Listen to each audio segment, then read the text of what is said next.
పవన్ కళ్యాణ్ గారు వరదలు వచ్చిన మొదట్లో తాను పర్యటించకపోవడానికి కారణం అధికారులు సూచించిన మేరకే అని చెప్పినప్పుడు అనేక మంది ట్రోల్ చేయడం జరిగింది. పవన్ కళ్యాణ్ గారు చెప్పింది ఏంటి? నేను బయటకు వస్తే సహాయ కార్యక్రమాలకు ఇబ్బంది అవుతుంది, జనాలు ఎక్కువ మంది వస్తారు కాబట్టి రావద్దని అధికారులు సూచించారు, అందుకే బయటికి రావట్లేదని.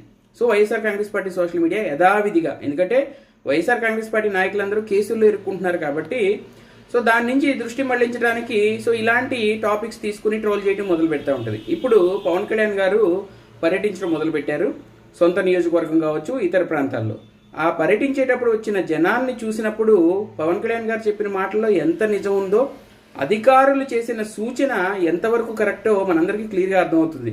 సో చాలామంది పబ్లిక్కి రావద్దని చెప్పినప్పటికీ వాళ్ళు ఏ విధంగా వస్తున్నారో, వందల్లో వేలల్లో ఎంతమంది వచ్చి చుట్టుముడుతున్నారో, దానివల్ల సామాన్య ప్రజానీకానికి ఇబ్బంది అవుతుందో